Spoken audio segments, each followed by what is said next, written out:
ትንቢተ ሕዝቅኤል ምዕራፍ 25 የእግዚአብሔርም ቃል ወደ እኔ እንዲህ ሲል መጣ።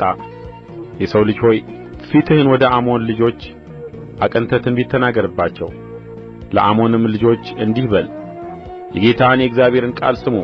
ጌታ እግዚአብሔር እንዲህ ይላል፣ መቅደሴ በረከሰ ጊዜ፣ የእስራኤልም ምድር ባድማ በሆነች ጊዜ፣ የይሁዳም ቤት በተማረኩ ጊዜ ስለ እነርሱ እሰይ ብለሃልና፣ ስለዚህ እነሆ ርስት አድርጌ ለምሥራቅ ልጆች አሳልፌ እሰጥሃለሁ።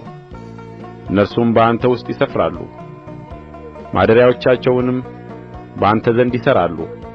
ፍሬህን ይበላሉ፣ ወተትህንም ይጠጣሉ። የአሞንን ከተማ ለግመሎች ማሰማርያ፣ የአሞንንም ልጆች ለመንጋ መመሰጊያ አደርጋለሁ። እኔም እግዚአብሔር እንደ ሆንሁ ታውቃላችሁ። ጌታ እግዚአብሔር እንዲህ ይላልና፣ በእጅህ አጨብጭበሃልና በእግርህም አሸብሽበሃልና በእስራኤልም ምድር ላይ በነፍስህ ንቀት ሁሉ ደስ ብሎሃልና፣ ስለዚህ እነሆ እጄን ዘርግቼብሃለሁ፣ ለአሕዛብም አስበዘብዝሃለሁ፣ ከአሕዛብም ለይቼ እቈርጥሃለሁ፣ ከአገሮችም አጠፋሃለሁ፣ እፈጅህማለሁ። እኔም እግዚአብሔር እንደ ሆንሁ ታውቃለህ። ጌታ እግዚአብሔር እንዲህ ይላል፣ ሞዓብና ሴይር እነሆ የይሁዳ ቤት እንደ አሕዛብ ሁሉ ነው ብለዋልና፣ ስለዚህ እነሆ የሞዓብን ጫንቃ ከከተሞቹ በዳርቻው ካሉት የምድር ትምክሕት ከሆኑት ከተሞች ከቤትየሺሞት፣ ከበኣልሜዎን፣ ከቂርያታይም ከአሞን ልጆች ጋር ለምሥራቅ ልጆች እከፍታለሁ። የአሞን ልጆች በአሕዛብ መካከል ከእንግዲህ ወዲህ እንዳይታሰቡ ርስት አድርጌ እሰጣቸዋለሁ።